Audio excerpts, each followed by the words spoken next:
Bonsoir. Aujourd'hui, je veux te parler de quelque chose qu'on vit tous, plusieurs fois par jour, et qui est devenu bizarrement compliqué. Manger. Eh oui, manger, manger. Un truc que font tous les êtres vivants depuis toujours, sans y penser. Et nous, on a réussi à en faire une source d'angoisse. Repense à ta journée. À un moment, tu as eu faim. Et avant même de manger, il y a eu une petite voix. Est-ce que c'est bon pour moi ça? Je ne devrais pas. Bon, aujourd'hui j'ai été raisonnable, alors je peux. Là, j'ai craqué. C'est foutu. Tu vois ce que je veux dire? Ce n'est plus juste manger, c'est un examen, avec une note à la fin. Sage, pas sage, bien, mal. Comment on en est arrivé là? À transformer un plaisir simple, un besoin, en test permanent où on a peur de se tromper. Je crois que c'est à cause du bruit. Arrête-toi un instant et écoute tout ce qu'on t'a dit, à toi, sur ce qu'il faut manger. Un jour, ce truc est bon pour la santé. 6 mois plus tard, c'est un poison. Un régime dit une chose et le suivant dit exactement l'inverse. Cet aliment est un miracle. Non, c'est un danger. Mange ça, surtout pas ça, le matin oui, le soir non.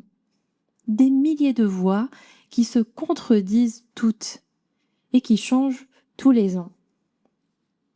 Et au milieu de tout ce vacarme, il y a toi qui essaye juste de dîner, qui ne sait plus, qui a fini par avoir peur de son propre repas. Ce n'est pas toi le problème, c'est le bruit. Personne ne peut rester serein avec 1000 voix contradictoires qui hurlent dans sa tête à chaque bouchée. Et ce bruit, il a fait quelque chose de triste. Il a mis de la morale dans ton assiette. Écoute les mots qu'on emploie maintenant. Un dessert, c'est un péché. On dit « je culpabilise », on dit « j'ai été mauvaise cette semaine », comme s'il y avait une faute, comme si manger un gâteau était un acte moral. Mais un aliment n'est pas gentil ou méchant. Il n'y a pas de bien et de mal dans une assiette. C'est de la nourriture, ça te nourrit, ça te fait plaisir, ça te réunit avec les gens que tu aimes. Quand est-ce qu'on a commencé à se sentir coupable de nous nourrir? Alors je voudrais te rappeler quelque chose qu'on a oublié sous tout ce bruit. Manger, ce n'est pas qu'une question de carburant, c'est un des plus vieux plaisirs humains. Pense aux plus beaux souvenirs de ta vie. Il y a presque toujours une table, un repas de famille, un plat que faisait ta grand-mère, dont tu sens encore l'odeur, un fou rire entre amis autour d'une table qui traîne, un dîner, un soir spécial. Aucun de ces souvenirs ne parle de calories. Aucun ne parle de bons ou de mauvais aliments. Il parle d'amour, de présence, de vie. C'est ça que le bruit essaye de te voler, pas ta santé, ta joie.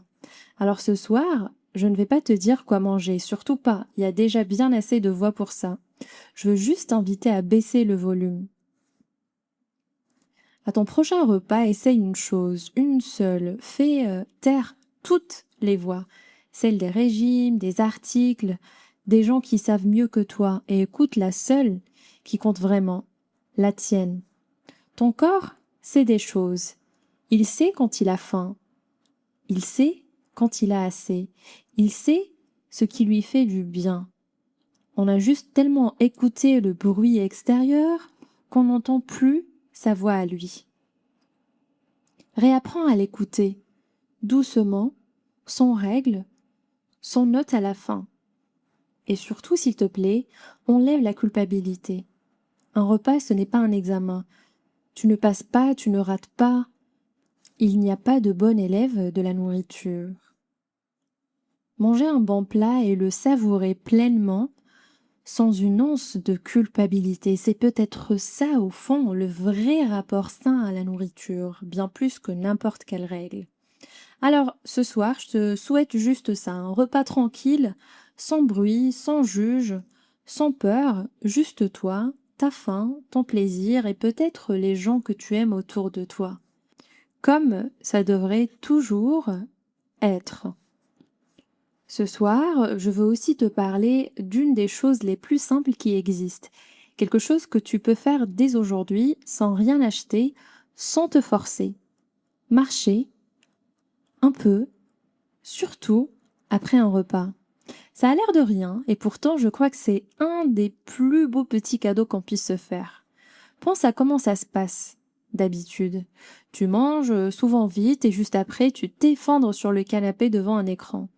Ou tu retournes direct au travail, à la course, à la prochaine chose à faire. Le repas est avalé, digéré à moitié et déjà oublié, on enchaîne. Et si juste après manger, au lieu de t'écrouler ou de courir, tu sortais marcher 10 minutes, un quart d'heure, son but, juste marcher. Je ne te parle pas de sport, pas de performance, pas de brûler ce que tu viens de manger, surtout pas ça. C'est encore une façon de se punir. Je te parle d'autre chose, d'un moment, un petit moment à toi. Parce que la marche après le repas, ce n'est pas une corvée, c'est une pause. Un des rares instants de la journée où tu ne fais rien d'autre que d'être là, où ton corps bouge doucement et où ta tête, enfin, se calme. Il se passe des choses étonnantes quand on marche. Ton corps te remercie. La digestion se fait plus doucement, tu te sens moins lourd et plus léger. Ce truc pesant qu'on ressent parfois après un gros repas, quand on reste avachi, il disparaît quand on bouge un peu. Mais ce n'est pas que le corps, c'est la tête aussi. Marcher, ça défait les nœuds. Les problèmes qui tournaient en boucle depuis le matin se dénouent tout seuls quand tu poses un pied devant l'autre. Les idées se remettent en place, la journée se digère, elle aussi. Il y a une raison pour laquelle, depuis toujours, les gens qui pensent, qui créent, qui cherchent des réponses, marchent. Le mouvement du corps, mais le mouvement dans l'esprit. Et il y a quelque chose de plus bon encore. Quand tu marches le soir dehors, tu vois des choses, le ciel qui change de couleur, les gens qui rentrent chez eux, une lumière à une fenêtre, un arbre que tu n'avais jamais remarqué. Toute la journée, tu as couru la tête baissée et là, d'un coup, tu relèves les yeux, tu reviens dans le monde, dans l'instant. Cette marche, ce n'est pas du temps perdu, c'est peut-être le seul moment de la journée où tu es vraiment vivant, présent, sans écran, sans tâche, juste là. Alors ce soir ou demain, essaye. Après ton repas, tu ne t'écroules pas tout de suite. Ne cours pas non plus vers la prochaine chose. Mets tes chaussures, sors et marche un peu, sans montre, sans compter, sans bruit et sans but. Laisse ton corps bouger et ta tête se poser. Regarde autour de toi et respire. Ce n'est pas un effort, c'est un cadeau que tu te fais. Et si tu en fais une habitude, juste ça, marcher un peu après manger, chaque jour, tu vas sentir quelque chose changer. Pas d'un coup, doucement, ton corps plus léger, ta tête plus claire, tes soirées plus calmes, un petit espace de paix, chaque jour qui t'appartient. Rester en mouvement, ce n'est pas se forcer, c'est rester vivant. Et parfois, ça commence par un tout petit pas dehors, après le dîner. Et voilà, c'était le bonbon de ce soir. Un petit pas dehors, le corps qui bouge, la tête qui se calme. C'est simple et ça change tout. Et attends, un petit clic sur abonner avant de partir? Ça m'aide énormément. Merci d'être là et à demain.